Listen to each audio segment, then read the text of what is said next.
Assalamualaikum warahmatullahi wabarakatuh. Bertemu lagi di channel kami yaitu Aryadin.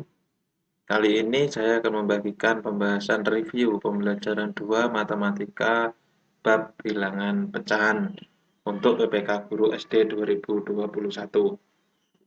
Bagi Anda yang baru mampir di channel kami, jangan lupa untuk subscribe dan tekan loncengnya untuk mengetahui info maupun soal-soal tentang P3K Guru maupun CPNS. Dan bagi Anda yang ingin belajar bersama di grup Telegram P3K, silakan gabung di link yang ada di deskripsi video ini. Mari kita lanjutkan ke pembahasan.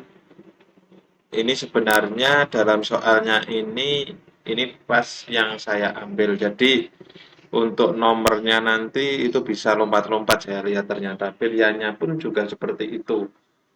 Misalnya di sini ada D. Nanti mungkin di jawaban saudara berpindah di A. Jadi ini diacak. D yang diingat jawabannya saja, jangan abjad ABC-nya.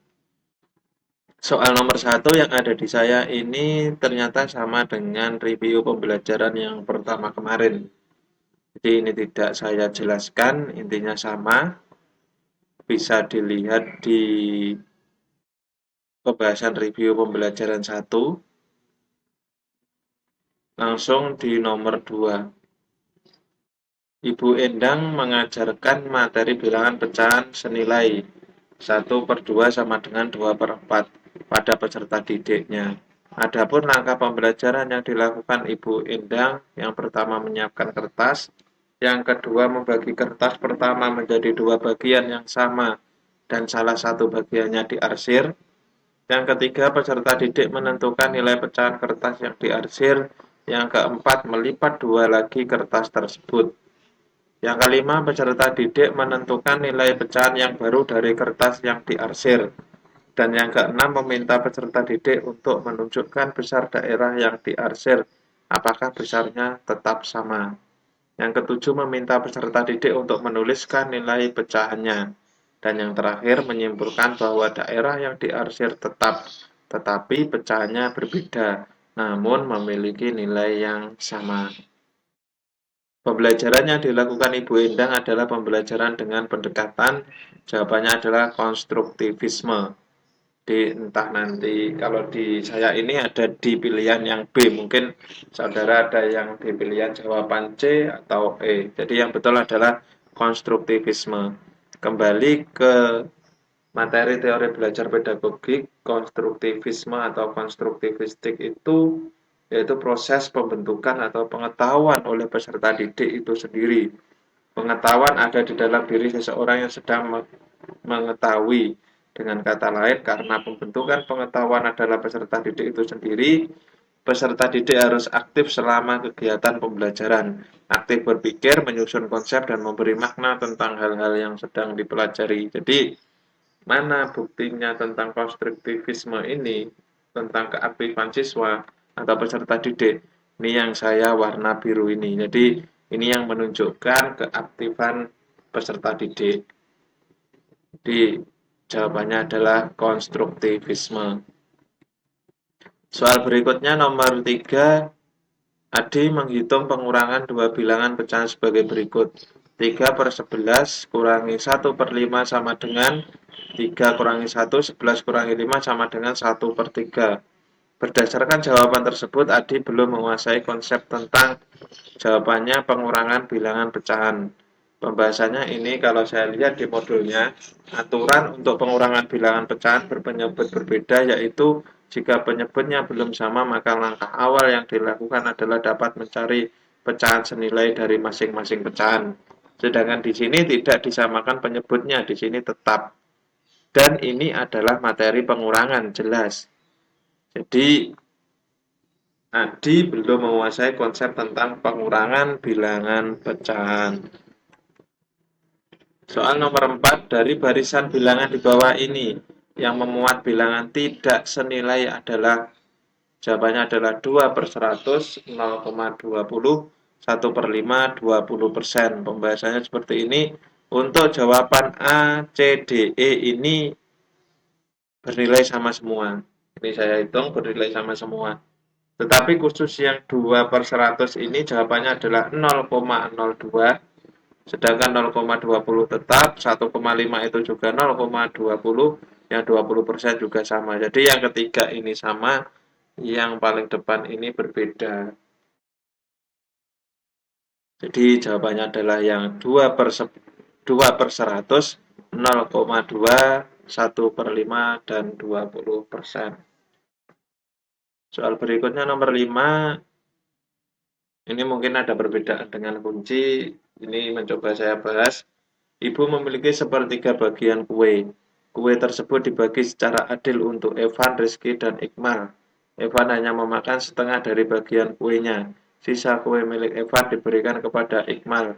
Bagian kue yang diterima Iqmal adalah kunci jawaban di seri belajar P3K yaitu 3/6. Tapi kalau saya bahas ini, jawaban saya 3/18. Cara saya seperti ini, kue dibagi secara adil untuk 3 orang. Berarti kan ibu memiliki sepertiga tadi. Berarti sepertiga bagi 3 sama dengan 1/9. Evan hanya memakan setengah bagian kuenya. Berarti setengahnya. Setengah dari 1/9 sama dengan 1/18. Sisa kue Evan diberikan ke Iqmal. Berarti sisa kue Evan ditambah kue Iqmal berapa pertanyaannya? Berarti 1/18 ditambah 1/9 sama dengan disamakan penyebutnya 18 atas 1 ditambah 2 ketemu 3/18. Ini jawaban saya. Tetapi kalau supaya di seri belajar PPK-nya benar, silakan dijawab 3/6. Soal nomor 6, ini juga ada perbedaan. Pak Firman memperoleh penghasilan Rp7.650.000. Dari penghasilan tersebut, 1/9 bagian digunakan biaya bersama putra-putrinya. 11% bagiannya digunakan transportasi sehari-hari. 30% digunakan untuk biaya hidup dan 0,15 digunakan untuk membayar cicilan rumah. Serta sisanya digunakan untuk tabungan. Besar dana untuk tabungan adalah, ini kalau saya jawabannya adalah yang D. Pembahasannya besar tabungannya itu berarti kan utuh, saya andaikan 1. Ini tadi untuk biaya putra-putrinya, ini untuk 11% untuk transportasi, untuk makan, dan untuk mencicil perumahan. Ini kalau saya jadikan ke desimal itu kurang tepat di pilihan karena koma-komanya itu kan biasanya ada 3 angka di belakang koma, sedangkan nanti juga berpengaruh di pengalian uang yang banyak ini. Jadi ini saya jadikan ke pecahan biasa. Jadi ini saya hitung dulu, 11% itu 11/100, 30% itu 30/100, 0,15 itu adalah 15/100. Saya hitung ketemu 56/100 ditambah 1/9, saya samakan penyebutnya 900, berarti 1 ini 900/900 dikurangi 604, dikurangi per 900 ketemu 296/100. Jadi besar tabungannya adalah 296/900 kali 7.650.000 ketemu 2.516.000. Ini kalau saya hitung jawabannya seperti itu. Soal yang terakhir nomor 7, pecahan berikut yang terletak di antara 5/6 dan 6/7 adalah, jawabannya adalah 71/84. Caranya ini menggunakan konsep pecahan senilai. 5/6 itu senilai dengan 70/84, sedangkan 6/7 itu 72/84. Sebenarnya kalau dijadikan penyebut 42 juga bisa, tetapi masih belum ada pecahan di antara itu. Jadi harus dinaikkan lagi penyebutnya menjadi 84. Nah, berarti kalau sudah seperti ini, 70 sama 72, otomatis pecahan yang terletak di antara 5/6 dan 6/7 adalah 71/84. Jadi jawabannya 71/84. Cukup sekian penjelasan soal matematika guru belajar P3K 2021 pembelajaran 2. Ada kurang lebihnya saya mohon maaf. Untuk pembahasan yang lain ada di video ini. Silakan ditonton supaya lebih paham. Kiranya cukup. Jika ada salah kata saya mohon maaf. Terima kasih. Wassalamualaikum warahmatullahi wabarakatuh.